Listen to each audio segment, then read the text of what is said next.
You see, the funny thing about life is that it really unfolds the way that we expect it. And with this recent nodal shift into Virgo Pisces on the 12th of January, we're actually being called to embrace a dynamic process of undoing and rebuilding. You see, this is a time where we're needing to let go of outdated patterns within our lives.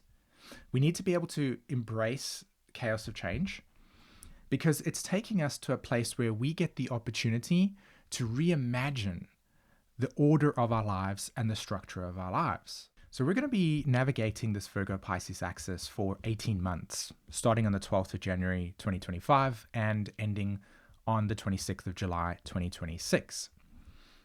In this environment, we're going to be exploring and noticing where there are parts of our lives that are beginning to fall apart.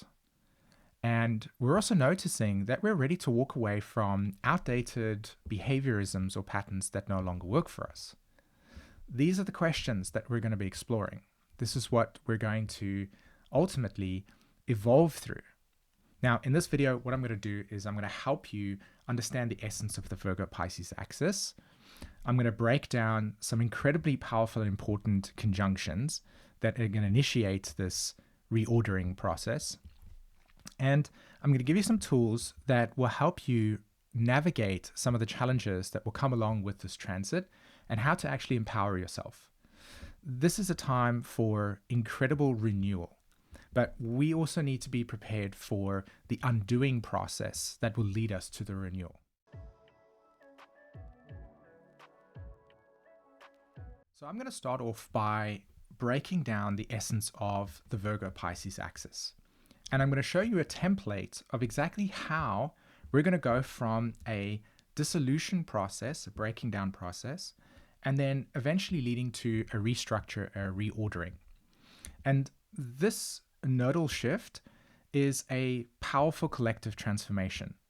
And it initiates into our world, the process of undoing that will lead to restructuring. And this is not a bad thing. What's actually happening here is that there is space that's being created for new life to emerge, for a new way of being to come out of it.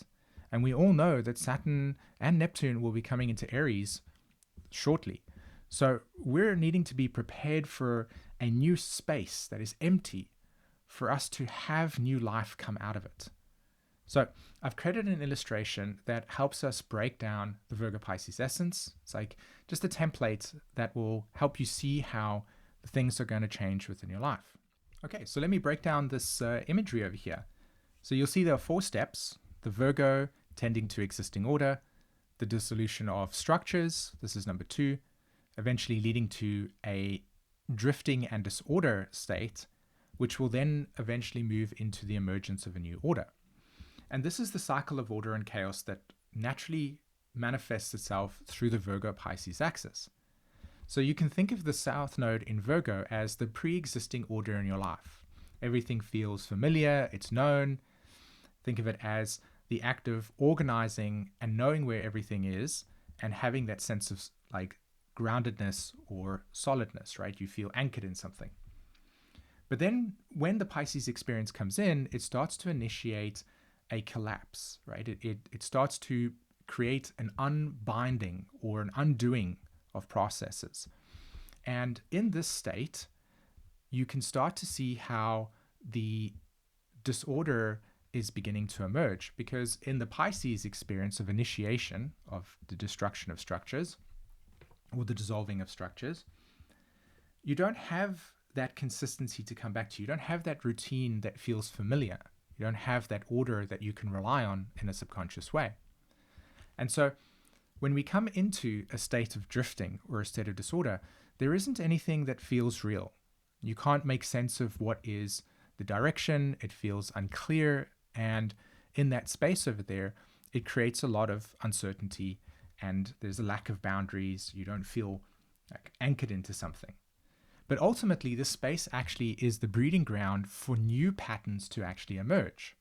So by clearing out space where old patterns were, you're actually allowing for the potential and possibility for new order to emerge. And so when we actually come into the state number 4, the emergence of a new order, we're actually returning to the Virgo cycle again. And this returning process allows us to integrate new patterns and structures. And what's really interesting about this whole entire process over here is that Pluto in Aquarius is initiating and revealing every outdated structure that feels like it's the past, right? You want to break free. We want to move beyond this. Well, in order to move beyond certain structures that feel outdated within our lives, we need to go through a process of looking at the old order, understanding that it no longer works for us, and then progressively spending some time in a state of drifting and disorientation, and then eventually leading to a new pattern or a new set of structures or orders that must be replaced. And that's how we actually go through this renewal process.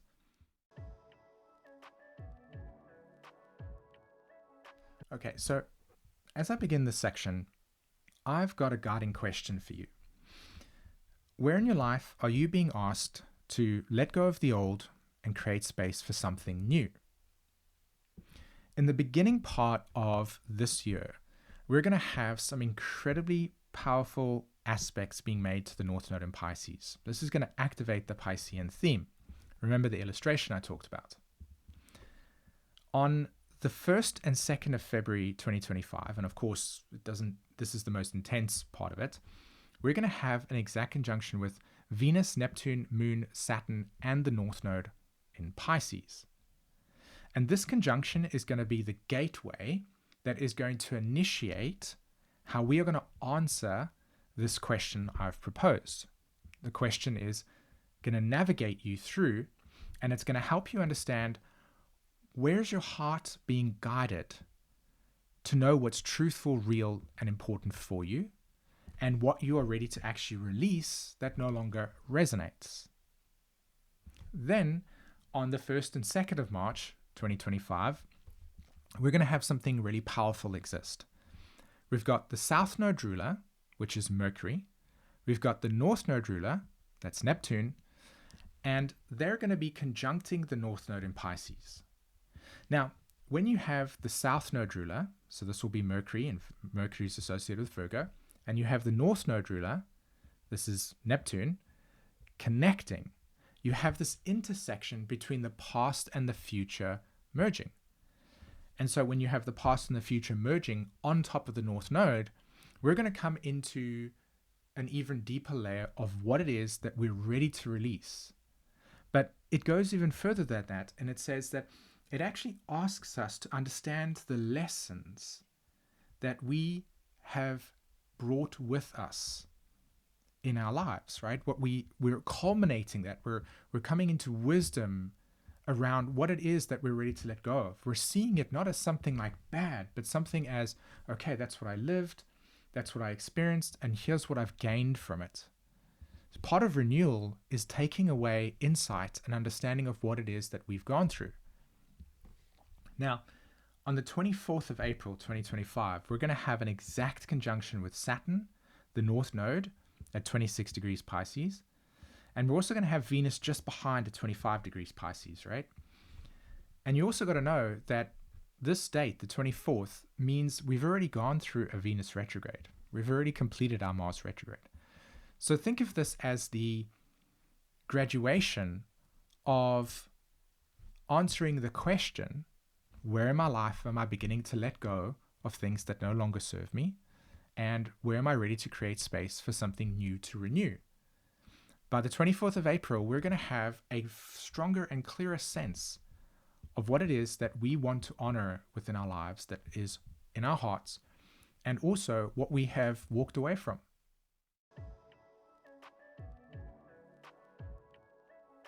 So these transits are going to initiate the next phase of this transformational cycle, which is we're going to be entering the state of drifting and the state of disorder, okay, within your lives.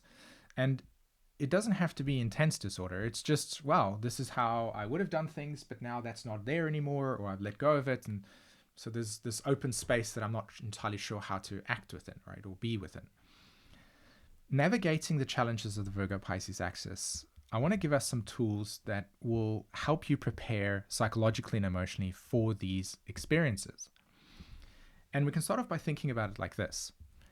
Imagine a time where you had a set of plans that you had set in motion, right? This is the order, you've meticulously planned something, and then they just fall apart, right? A scenario, a situation, a circumstance comes in and it's unexpected, and it creates chaos, right? It disorders the things. How did you respond to that experience? Did you lean more towards that you needed to get everything even more ordered and chaos and try and control it? Or did you come into a state of surrender and allow yourself to roll with the punches and try to go with the flow of it?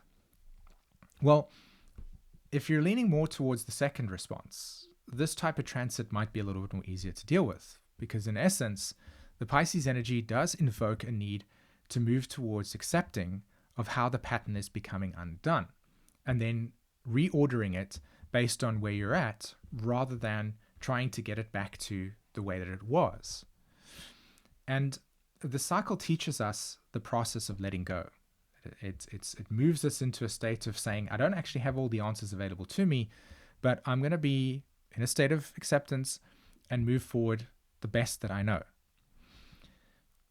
Part of embracing the crisis of this transformation is something that is very important to also recognize, and that is that there is going to be some form of psychological discomfort that can come along on a collective level. And I've got a quote here from Helen M. Luke, who explains this, and I want to break this down for us. The only valid cure for any kind of depression is the acceptance of real suffering. True healing comes from facing what's uncomfortable and allowing it to transform you. Now, what she's talking about here is a very important psychological position to take when you're dealing with Virgo-Pisces experiences or stories. When we go through tragedy, when we go through disorder, when we go through patterns of experiences or stories within our lives that undo us in some ways, there is a set of emotional pain that comes with the process. If we pretend that it doesn't exist, deny it, or not acknowledge that it has moved through us, we're not allowing ourselves to have the natural psychological phenomena of initiating transformation, because we're not allowing the uncomfortability of the change to create renewal. And when we're in a state of denial, when we're in a state of unacceptance of something, we remain stuck in the drifting process, because we haven't really yet accepted the fact that reality now is saying, this experience has happened, it's tragic, it's not the way I wanted it, it's not ideal, and so I can't get past that. For some of us, that might be a real process. For the collective, it's definitely going to be something that we'll have to embrace and understand. So the question that I want to propose to you here to help you move through this third stage of disorder and reorganizing is, what emotions or patterns am I clinging to? Okay? And how can I begin to release them with trust and acknowledgement and acceptance? You see, when you're left in that state of wondering, you find some incredibly powerful resources that allows you to move beyond the past. And that's where the power of this transit really lies for us. So in this section of the video, I want to show you how we can transition from the state of disorder and drifting into a place of renewal and allowance for the new patterns to emerge. And I'm going to do this by sharing a story with you that has been incredibly impactful in my life, the way that I've applied it to my own life. And it has also helped me work through my own personal grievances and challenges that I come into this lifetime with. I have both Mars and Venus in the sign of Virgo. And for those of you that know evolutionary astrology, those are my skip steps. Those are the parts of me that I've come to develop in this lifetime. And so this story helped me immensely understand the emotional journey that comes along with Virgo-Pisces experiences. And of course, this can be applied to any of you that have got these patterns within your life, right? If you've got planets in the Virgo-Pisces axis. So it starts off like this, right? It's a story, it's a myth, and in fact, it was actually a rite of passage that was used in ancient Greece, and it was called the Elian Mysteries. And it was a powerful rite of passage that the ancient Greeks used to use to initiate people into the experience of life, to help them psychologically prepare for the challenges, and to explain concepts like life, death, renewal, tragedy, grief, and how we can actually go from a disordering process into acceptance so that we can move on with our lives based on an event or circumstances that were disordering.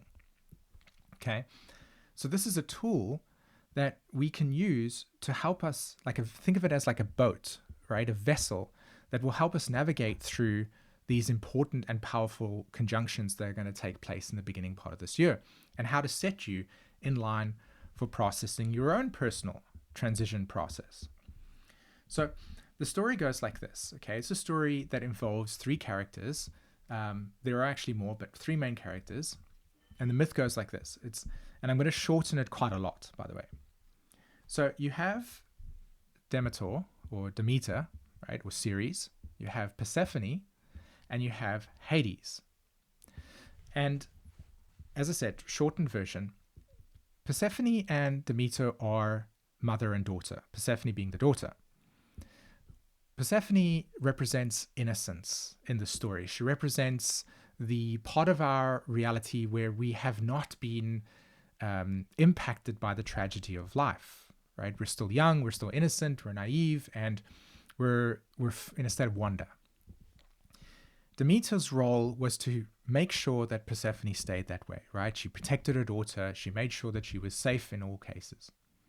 So one day, Persephone is rolling the fields in her state of wonder, looking at the amazing colors and butterflies and beautiful smelling scents that would come from the ground. And she stumbles upon a beautiful flower, a narcissus flower, and she, in her state of wonder, picks it up. All right, she wants to explore this. And as she picks it up, the ground from underneath her opens up, and Hades, in his chariot, grabs her and abducts her into the Underworld. Of course, when Demeter starts to call for Persephone, she doesn't hear anything. I'm going to pause the story there for a second, and I want to bring you into how you can embody this moment. If you're a parent, I want you to think back to a moment where you were doing something and all of a sudden you looked around and you couldn't find your child. Right, where's my child? They might have wandered off somewhere doing something, but to you, you had lost them. What state did you naturally come into? It wasn't curiosity or wonder, it was panic. It was anxiety. It was, where's my child, right? And if you're not a parent, but you remember as a child, once you were wandering around doing your own thing, or your parent was wandering around doing, and you lost them for a brief moment, right? In crowds, at the shopping mall. What type of state did you come into? Disorder. Where is my safety? Where is mom? I'm lost. I'm in a state of panic. Well, think of that moment as the Piscean experience that decays the order. Demeter in this state is obviously grief-stricken by the fact that she has lost and she cannot find her daughter.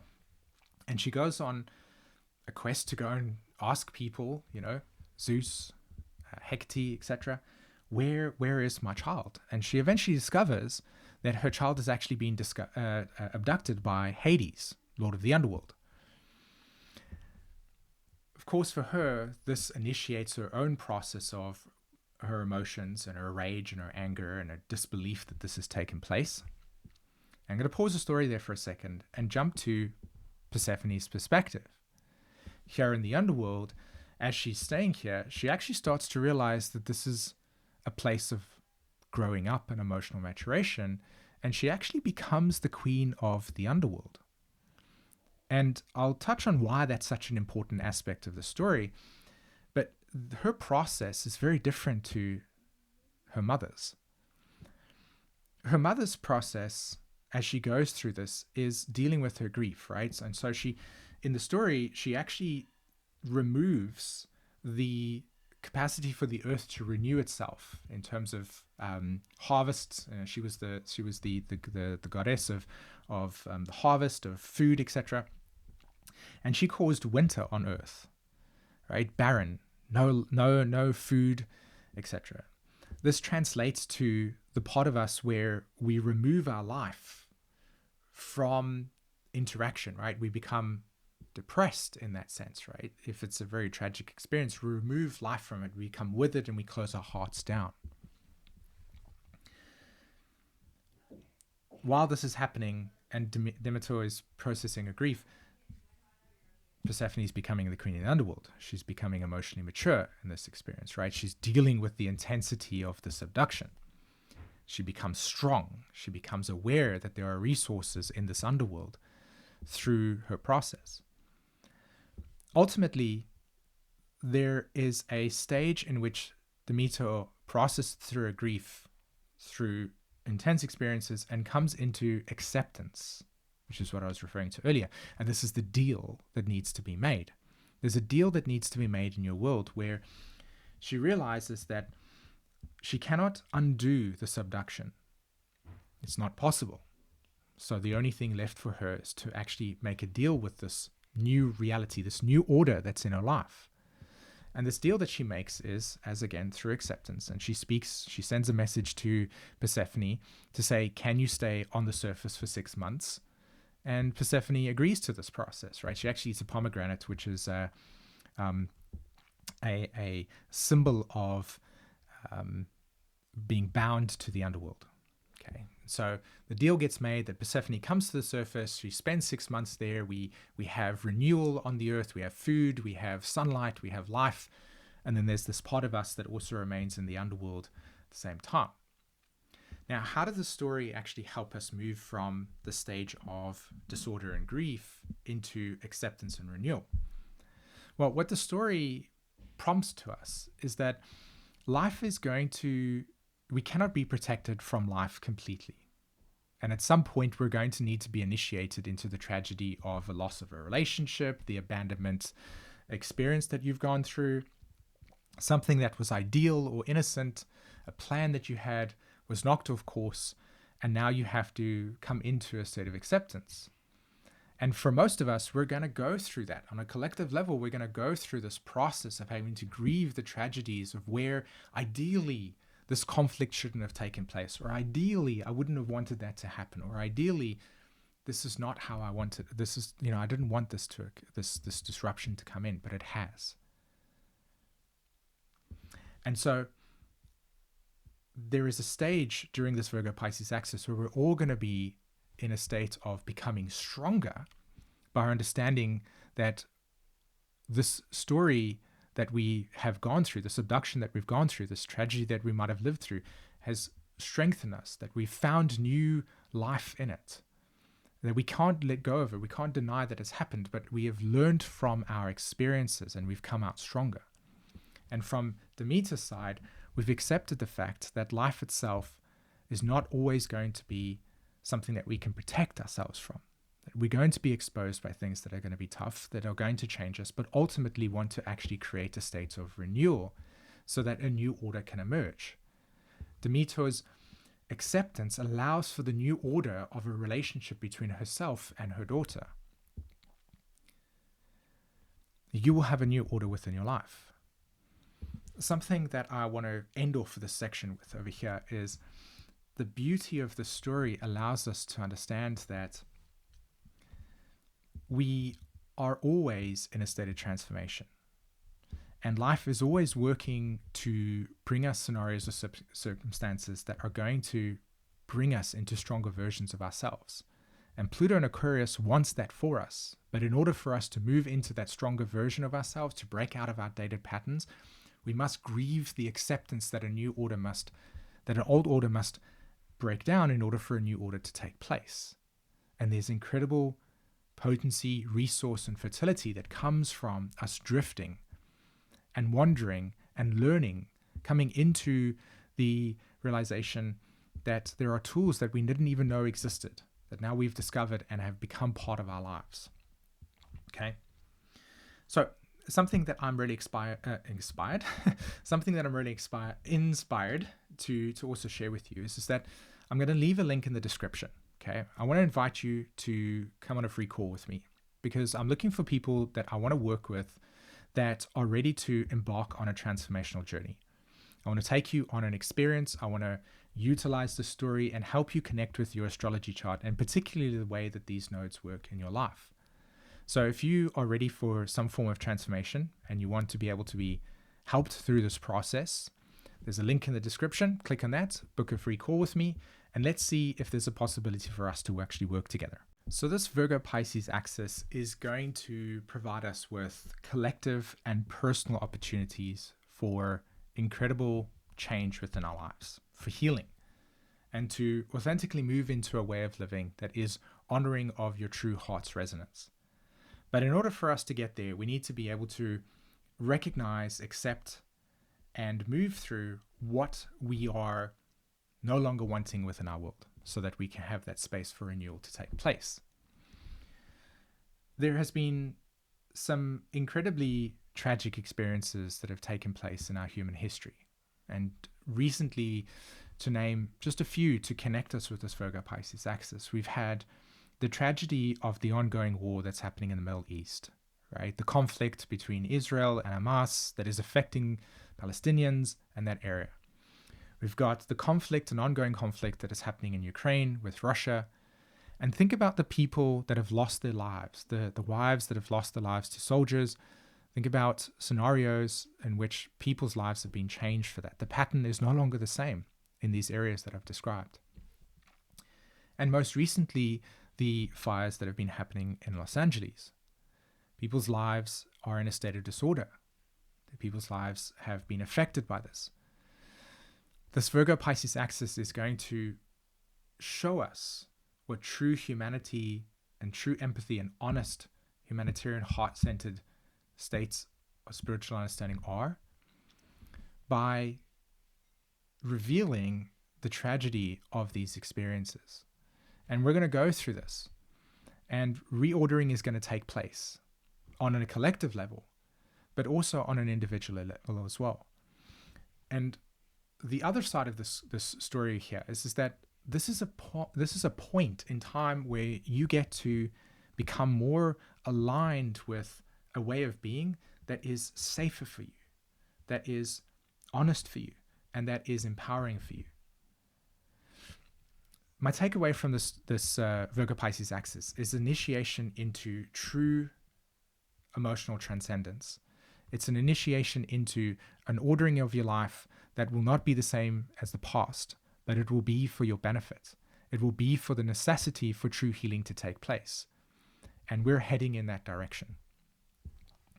So I'm going to be creating a video on the nodes through each of the houses. So you can go and watch that video to learn how this is going to be changing your personal life.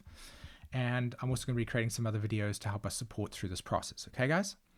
Let me know in the comment section how and what types of challenges you think you're going to be going through or what you're ready to let go of. I'm always excited to see that.